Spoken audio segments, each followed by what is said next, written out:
السلام علیکم جناب مدثر اقبال ویوز میں آپ کو خوش آمدید کہتے ہیں۔ بہت عرصے بعد آج ہم دوبارہ سے اپنے ولاگس کا آغاز کرنے جا رہے ہیں کیونکہ الیکشن کے معاملات ہیں، لیکن آج الیکشن پہ نہیں، الیکشن سے جڑی کچھ چیزیں اور کچھ یادوں میں بات کر لیتے ہیں۔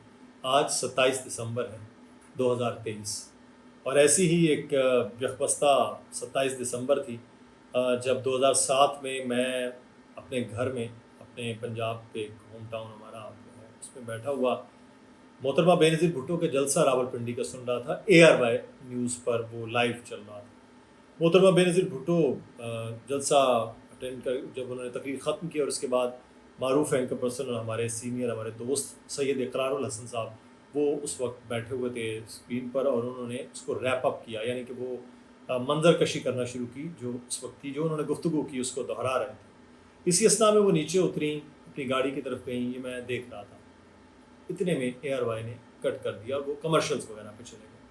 ہمارے شہر میں لائٹ بند ہو گئی، وہاں پر اس دن پاکستان پیپلز پارٹی کا الیکشن کا جلسہ تھا۔ ہوا یہ کہ کچھ دیر کے بعد مجھے فون آیا کہ وہاں دھماکہ ہو گیا ہے۔ فون اس وقت بھی سادہ فون ہوتے تھے ہمارے پاس، تو ہماری کلاس فیلو تھیں، تو انہوں نے مجھے فون کیا کہ یہ ہوا۔ میں اس وقت FC کالج لاہور میں پڑھتا تھا۔ انہوں نے کہا یہ ہو گیا ہے۔ میں نے کہا انبلیویبل، کہتے یہ ہوا ہے۔ اچھا، وہ آگے سے نا رونی سی آواز ہو گیا۔ میں تھوڑی دیر بعد میں کیونکہ ادھر سن رہا تھا، میں فون پہ دوبارہ اس کو کیا کہ کیا ہوا۔ اس کو فون کرنا بھی بڑا مہنگا ہوتا، اسٹوڈنٹ تھے، تو اس نے میسیجز پہ بتانا شروع کیا یہ ہو گیا یہ ہو گیا۔ پھر اس نے بتایا کہ بیوی کی شہادت کنفرم ہو گئی، ٹیلی ویژن بتا رہے تھے۔ اتنی دیر میں ہمارے وہاں لائٹ بھی آ گئی اور میں نے TV پہ دیکھنا شروع کیا۔ وہ دن میرے لیے بڑا مشکل تھا۔ ہمارے گھر میں میری والدہ پیور مسلم لیگی تھی، اور میں اور میرے مرحوم ماموں شروع سے بھٹوازم کا شکار تھے، شکار کہہ لیں، اس رومانس میں تھے، جو بھی کہہ لیں۔ تو یہ بڑا دکھ کا میرے لیے، یہ ایسے جیسے کلیجہ پھٹ رہا ہو، یہ کیفیت۔ اسٹوڈنٹ تھے، بیوی کو میں مزاحمت کا استعارہ سمجھتا تھا اسٹوڈنٹ لائف میں۔ پاکستان میں ویسے ہی قحط الرجال لیڈرشپ کے حوالے سے وہ تھا، ہے ابھی بھی۔ تو محترمہ بے نظیر بھٹو کی میں تقاریر سننے شروع کی، میں نے پڑھنا شروع کیا ان کی بکس چیزیں اس وقت۔ پھر اس کے بعد یوٹیوب کا دور آیا، میں پڑھتا کہ میں نے کہا یار ہم نے ایک کتنی ویژنری خاتون کو ہم نے کھو دیا۔ وہ دن مطلب گزرا 2008 مئی میں، ایک ورک شاپ تھی اسلام آباد میں، اس کے لیے میرا انٹرویو ہو رہا تھا۔ تو انہوں نے پوچھا کہ آپ کسی کو آئیڈلائز کرتے ہیں پولیٹیشینز میں، آپ کو پسند ہو؟ اب یہ 2008 ہے، گورنمنٹ آ گئی ہے پاکستان پیپلز پارٹی اور چل رہا ہے۔ میں نے کہا جی میں جو پسند تھی وہ مر گئی۔ تو وہ بڑے حیران ہوئے کہ محترمہ بے نظیر بھٹو؟ جی۔ کہتے ہیں آپ کو، ان کو تو آپ نے دیکھا نہیں، وہ تو جلا وطن اور اتنی دیر سے جنرل مشرف کا ماشاء اللہ اور یہ وہ ساری چیزیں۔ میں نے کہا میں بچپن سے انہیں دیکھ رہا ہوں اور بچپن سے پولیٹکس کے ساتھ بڑا اٹیچ۔ میں 88 کے الیکشن میں بہت ہی چھوٹا تھا، میں نے اس وقت بھی اخبار میں وہ آتے تھے اور میں فیل کر رہا تھا۔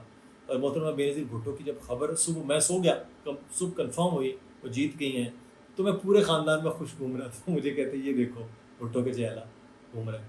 یہ میں آپ کو بچپن کے رومانس کی بات کروں، لیکن اب جا کے 40 ایئرز پلس میں جب ایج میں ہم سوچتے ہیں کہ پاکستان میں قحط الرجال تھا، ہے، اور اللہ نہ کرے آگے بھی، مجھے تو نظر اس طرح نہیں آ رہا۔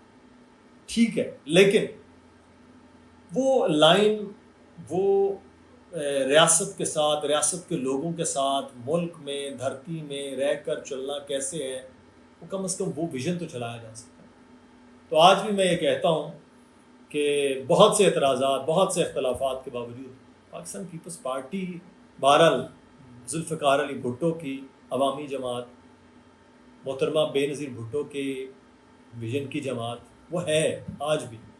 کچھ چیزیں صاف ہونی چاہیے، کچھ چیزیں اس کو کلیئر ہونا چاہیے، with the passage of time سیکھنا چاہیے، آج بھی میں یہ کہتا ہوں۔ لیکن اس چیز کو لے کر چلنا بڑا ضروری ہے۔ آج جب محترمہ بے نظیر بھٹو کو ہم یاد کرتے ہیں تو ہم یہ کہتے ہیں کہ نظیر جس کی نہ ملے وہ اتنی بے نظیر تھی۔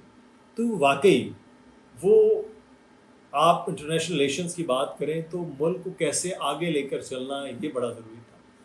آج جس دور میں پاکستان کی سیاست اور جمہوریت ہے وہ بڑی شرمناک ہے۔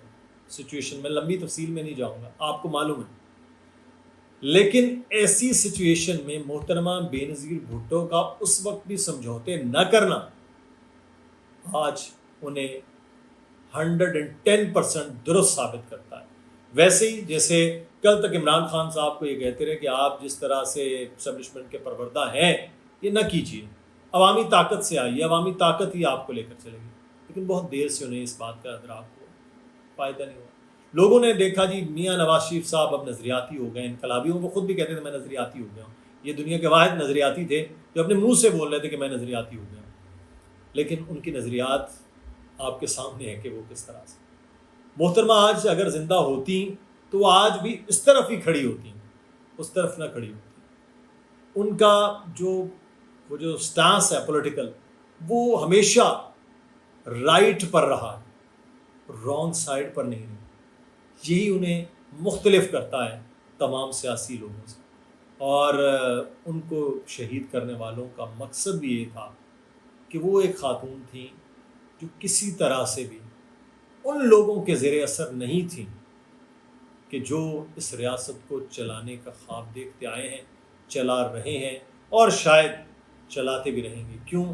کیونکہ قحط الرجال ہے اور اتنا اندھیرا ہے آگے کہ کبھی کبھی وہ ایک شعر ہے کہ حبس اتنا ہے کہ لو کی دعا مانگتے ہیں لوگ، تو اب وہ سچویشن ہوتی نظر آ رہی۔ لیکن محترمہ بینظیر بھٹو کو یاد کرتے ہوئے میں پاکستان پیپلز پارٹی کو یہ ضرور کہوں گا کہ آپ محترمہ کے ویژن کو لے کر آگے بڑھیں گے تو میرا خیال ہے حقیقی جمہوریت، عوامی پار تبھی حاصل کر پائیں گے، ورنہ تو بہت سی جماعتیں ہیں جو ڈیل کر کے کبھی باہر جاتی ہیں، ان کے لیڈر کبھی وہ واپس آتے ہیں اور وہ اس وقت حکومتوں کے خواب دیکھ رہے ہیں، لیکن آپ کو حکومتوں سے نکل کے محترمہ بینظیر بھٹو کے اس خواب کو لے کر چلنا ہے، یعنی رائٹ سائڈ پر کھڑے ہونا ہے مفادات کے لیے، رانگ سائڈ پر نہیں جانا۔ اپنا خیال رکھیے گا، آپ کی رائے کیا ہے اس بارے میں ضرور آگاہ کیجیے۔ اللہ حافظ۔